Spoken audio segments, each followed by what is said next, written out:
You know the day destroys the night, night divides the day. Try to run, try to hide, break on through to the other side. Break on through to the other side. Break on through to the other side, yeah.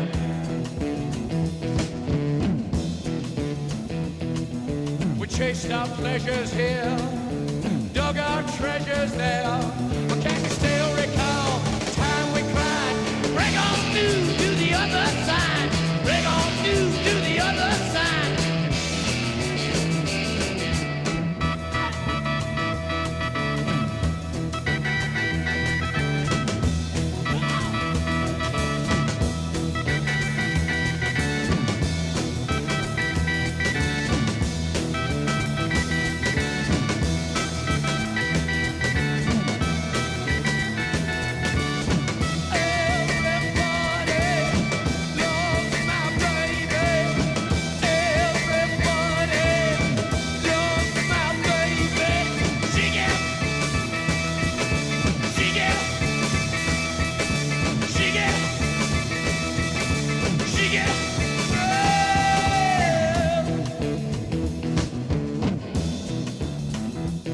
I found an island in your arms, country in your eyes.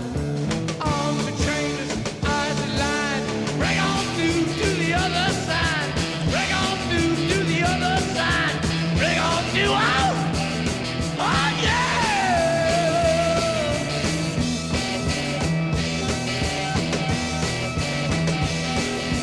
Bay to sea, week to week, day to day. The collective wisdom of society seems to be that traditional punishments for crimes and misdemeanors are inadequate, and that unconventional steps have to be taken to correct behavior. For instance, a judge in Long Island ordered a man who had been convicted of driving while intoxicated for the 6th time to place a sign on both license plates saying "Convicted, DWI." Should make you feel great when you're traveling behind him. The New York State Court of Appeals recently ruled that the judge overstepped his authority by doing so, saying it was up to the legislator to enact punishments for crime. In another attempt, a judge in Ketchikan, Alaska, exiled a janitor who was caught videotaping high school girls in the locker room with a hidden camera. John Perky Smith, the 46-year-old janitor, was banished from Prince of Wales Island, about 200 miles south of Juneau. Smith must also serve 90 days in jail. Judge said he didn't want the victims, the high school girls, to have to see Perky around town. Ugh, I don't think anybody wants to see Perky around town. The videotapes, which he collected over several months, will be kept under seal and destroyed in 1997. The judge said banishment has been used in at least one other recent case in Alaska. That involved a man with a severe drinking problem who was moved closer to a counseling center. Smith has until July 15th to leave town. He must also continue counseling for sex offenders, have no unsupervised contact with girls under 18, possess no pornographic materials, and stay away from X-rated theaters and topless clubs. Ah! Ooh, soda tastes like, I'm gonna sue somebody. It's not sweet. It doesn't taste like Coke. Well, NutraSweet is what makes diet soft drinks sweet. But aspartame breaks down in liquids over time, and especially if it's warm like it is out here. When the NutraSweet goes, the Coke or Pepsi doesn't taste the same. So why don't they tell you that? Well, they do now, because somebody sued them, claiming they were defrauding the public by not telling people that Coke or Pepsi freshness expires, and it won't taste the same after a while. The judge recently held that it's not appropriate to have a class action lawsuit against Coke and Pepsi on behalf of all those who had stored Diet Coke and Diet Pepsi without knowing the aspartame wouldn't last. And then they bought diet soft drinks that were no longer fresh. The plaintiffs claim that the defendants should have disclosed this information to the public and advised them that the diet soft drinks should be used or consumed by a certain date. On April 1st, 1994, Pepsi began a freshness dating campaign during which it began indicating on its soft drink products that for best taste, consumers should drink the product by a certain indicated date. Coca-Cola followed Pepsi and also began placing dates on its cans and bottles, but without any explanation as to the significance of the dates. Prior to that time, these companies had placed internal date codes on their product containers, which could only be deciphered by them. The plaintiffs in this class action sued for over $2 billion, as well as for an injunction requiring use by labels on all diet soft drinks sold by defendants throughout the United States. The court dismissed the case, finding that there hadn't been any misrepresentations because defendants made no representations concerning the shelf life of their products. Also, it was up to the FDA to regulate soft drink labeling, and the defendants were in full compliance with all FDA labeling requirements. It's not lawsuit material, but it's still worth knowing.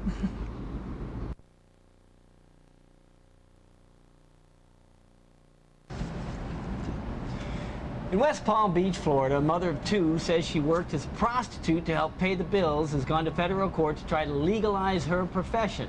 She said if prostitution is the oldest profession in the world, then why isn't it legal, since the second oldest profession, law, is? Doesn't seem like such a good argument. But this is what she said in a 7-page court affidavit. Certainly not to a judge. U.S. District Judge Gonzalez, considered one of the most conservative judges in Florida, refused to dismiss the case at the state attorney general's request. The woman, who says she is no longer a prostitute, calls herself Jane Roe 2 in court documents because she compares herself to Roe v. Wade, the landmark 1973 U.S. Supreme Court ruling that legalized abortion. She says individual privacy rights protect a woman's right to prostitution, and that it's no different than other women who sell sex legally by accepting dinner invitations and expensive gifts.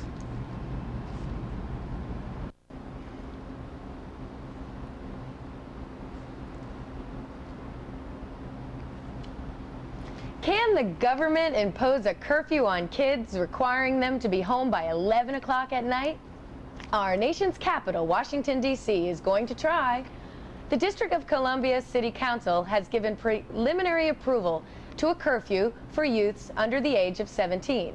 With certain exceptions, the bill would require anyone under 17 to be off the streets between 11 p.m. and 6 a.m. Sunday through Thursday, and from 12:01 a.m. through 6 a.m. on Fridays and Saturdays.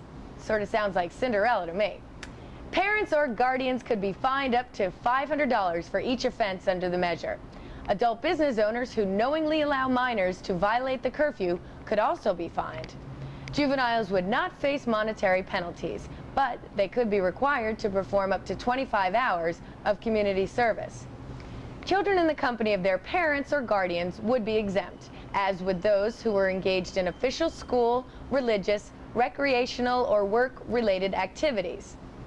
The council first approved a curfew in 1989, but it was struck down as unconstitutional by a city court. You can be sure that this latest attempt to impose a curfew will be challenged in court as well.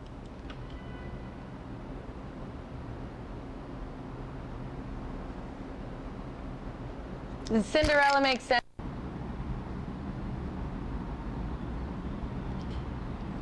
In its first major decision, South Africa's highest court abolished the death penalty, ending a decades-old practice of executing criminals convicted of serious crimes. South Africa had once one of the world's highest rates of capital punishment. The court said in a unanimous decision that everyone, including the most abominable of human beings, has a right to life, and capital punishment is therefore unconstitutional. That the Constitutional Court chose the death penalty issue for its first major ruling underscored the importance of the issue in a country where, for decades, execution was used not just as a weapon against common crime, but as a means of terror in enforcing the system of racial separation known as apartheid. Retribution cannot be accorded the same weight under our Constitution as the right to life and dignity, the decision said. It has not been shown that the death sentence would have materially more effective to deter or prevent murder than the alternative sentence of life imprisonment would be. In an unusual show of support for the ruling, each of the court's 11 judges issued a written opinion backing the 244-page ruling. The Constitutional Court was created earlier this year as an equal to the executive and legislative branches, whose role is to interpret the law and rule on constitutional matters. South Africa stopped executing prisoners in 1992. The number of prisoners awaiting execution on death rows has since swollen to 443. Over 1,100 people were executed in the 1980s.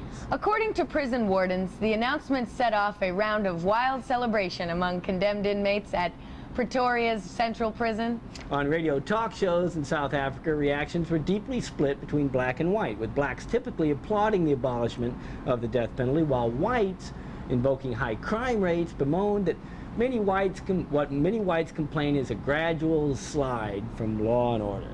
Crime has become a highly emotional issue among many whites in South Africa.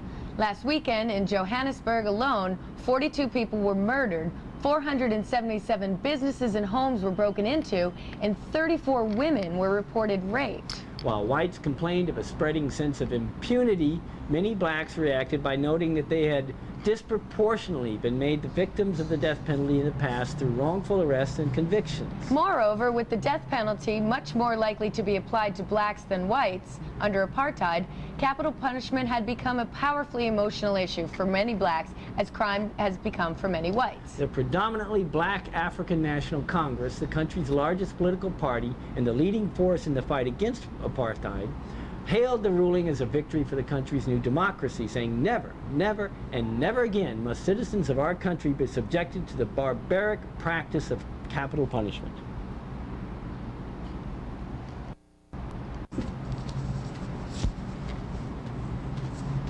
You say. In a related story, a Sudanese court has sentenced 9 women to death for drug trafficking, according to the Al Angaz Al Watani newspaper. The state-owned newspaper quoted Kamal Omer, director of the Interior Ministry's anti-drug unit, as saying the women were arrested with each possessing more than 300 pounds of hashish. He did not say when the women had been convicted or if they had yet been executed. Omer said that a rise in drug use by Sudanese students had prompted a government crackdown. Sudan is a transit point for drugs being smuggled from neighboring African countries to the Persian Gulf and Europe, he said. Well, that's 2 different approaches to the death penalty